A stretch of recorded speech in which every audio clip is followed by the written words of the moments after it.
Hello guys and welcome back to the channel. It's the Eradicator, and in this video, well, we will be talking about obviously Star Citizen, and especially why do I come back to Star Citizen, because, well, it's not the first setback that we're having, it's not the first miscommunication.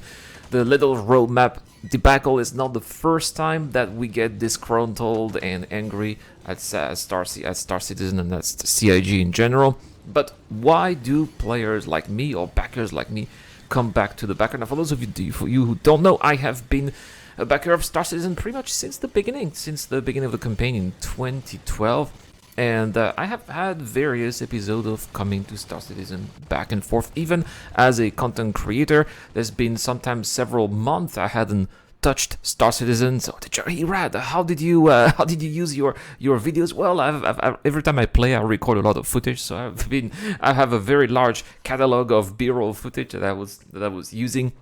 But yes, it's lots of cycles of coming to Star Citizen, playing for a long time, being a little bit sick and tired, leaving for a few months, and then eventually coming back, enjoying it, getting sick and tired, playing less, and well, it's eventually what's happening as we get more patches or something exciting is happening. So let me tell you guys why I regularly come back to Star Citizen, even though I do play other games. I enjoy playing City Skylines, racing games.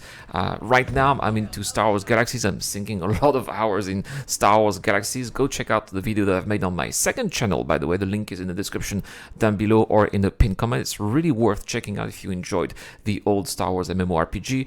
I enjoy playing X4, Red Dead Redemption 2, and so on. All of these games are also in my second channel, but eventually I always go back to Star Citizen, and there are plenty of other players who also do the same. So why? And I have come up here with 5 possible answers that may explain this. First, Star Citizen looks very beautiful. I think that a lot of people call it the screenshot simulator. It's true that I mean, Star Citizen has been the background picture of my desktop for years now. Every time there's a new patch or something new coming, I try to go there and take a screenshot, boom, and I see it every time I start my computer. And it's not the only beautiful game. Even in the list that I made, Red Dead Redemption 2 is also very gorgeous too, but I overall prefer space environments, and I think that Star Citizen is not a match compared to its competitors when it comes to looks. Thinking of X4, thinking of Elite Dangerous, or sometimes Elite Dangerous looks nice. Thinking of, for example, other games that are not nearly as nice, like, for example, Rebel Galaxy Outlaw or No Man's Sky, which looks very cartoonish. So that's really, my cup of tea here. Near photorealistic graphics like we have in Star Citizen really is what I like and what I hope to see in space games, and that's one of the reasons why I always come back. Every time I come back after a long period of absence, I'm always mind blown, and I always compare it with the other games that I had played with. I want more of those beautiful graphics. So that's number 1. Number 2, I think that succeeding in Star Citizen feels rewarding. You need a lot of prep time when you are playing Star Citizen. You cannot just jump into your ship and then do some activities and think that everything will go for the best. That is not how it works. You have to really understand the situation that you are going to be encountering, what you need to be dealing with those situations. Take the right ammo, take the right equipment, take the right ship.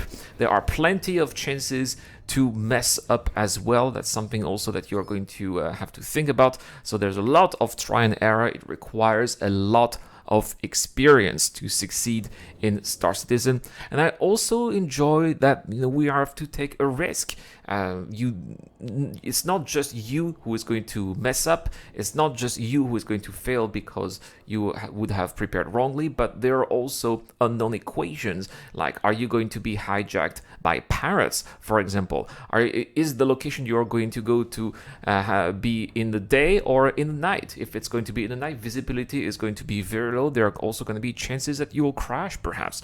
These are also things that I really like when I play Star Citizen, is the sense of satisfaction because of all the traps, all the possible setbacks that you have to encounter. The sense of satisfaction when you achieve something. It's not always worth the time, but knowing that you've overcome the obstacles feel great. Number 3, Star Citizen is what I expect when it comes to immersion, because of all the little processes that you have to do in the game. And I know that it is tedious for some people out there, but as far as I'm concerned, I'm quite a meticulous person in real life, and I really like that. I like that I have to turn on this button and that button, and I really like that I have to really click on a specific tiny little box which corresponds to a button if I have to open and close a door of my ship.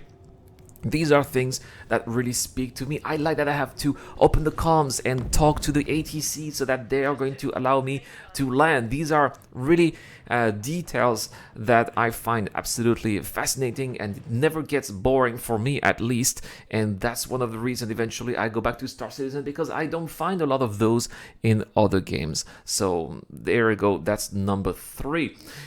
Number 4 is that I really feel involved. I think it's linked to number 3, but I really feel involved when I am playing Star Citizen. I really believe that I am the character who is in front of my eyes, or actually when I play in third person, but the character who I embody in the game, because of the actor status system. The idea that you cannot carry everything in the magic backpack. There's the inventory system that is linked to it. I think that's great work in development. It's not entirely there, but the update that we had in Star Citizen Alpha 3.15, in my opinion, goes towards the right direction.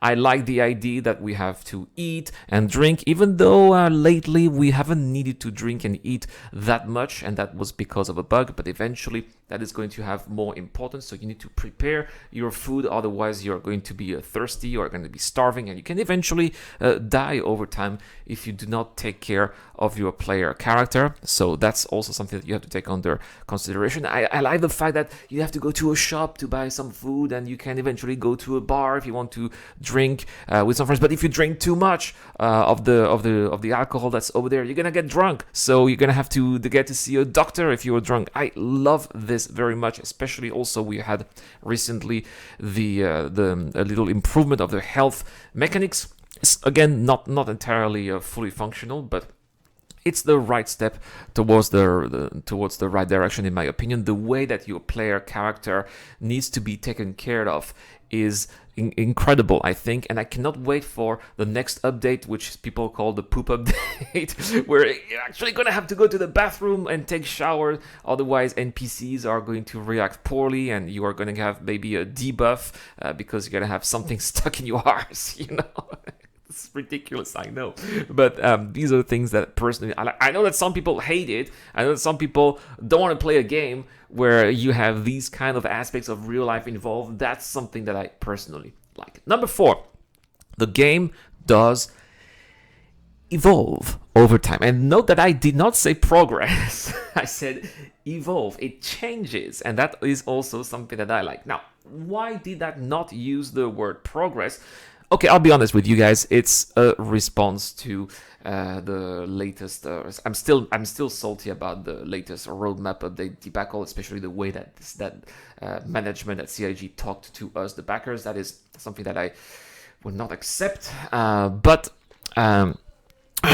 So that's why no progress, but the game does evolve, it changes, and it's interesting to see the work that has been done by the developers to get a little bit closer to the vision that Chris Roberts envisioned all the way back in 2012, or to see what kind of mechanism would eventually work or not work, and then give feedback to the devs. This whole sense of being part of the project somehow is something that I really like a lot. Now, eventually, the game does progress. The game hasn't progressed that much since Star Citizen Alpha 3.0, let's be honest. That's why it's called, Star Citizen Alpha 1.0, 2.0, 3.0, and eventually 4.0, which is going to be the next progress, but it has not happened yet. So that's why I say evolve and not progress. Number 5, it has the potential of being the best damn space game ever. I know that this is a marketing catchphrase, but eventually, if we get the technology to work, which in this case is server meshing with full persistence, then it is going to be able to allow us to have the universe that was originally envisioned with all of the different star systems. and all of the different elements of the economy that is going to be NPC driven. All of that right now we have nothing of, but it is being worked on, it is being planned, and I, I'm with you guys. I'm really annoyed at the lack of progress, but at the same time, I'm really looking forward to seeing where they're gonna go.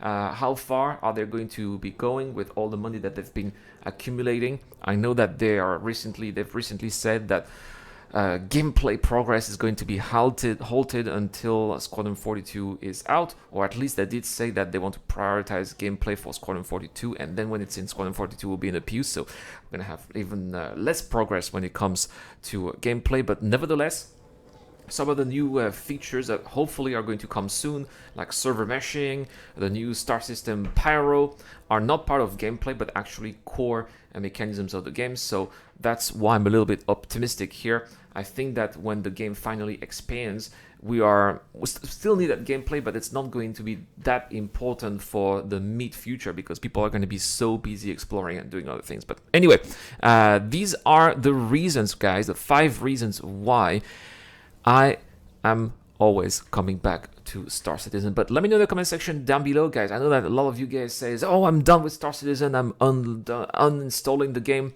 Do you do that and come back eventually? Let me know in the comment section down below. We have, of course, every month a giveaway. This month, I am not giving away a ship. Instead, I want to promote an artisan who works on the side.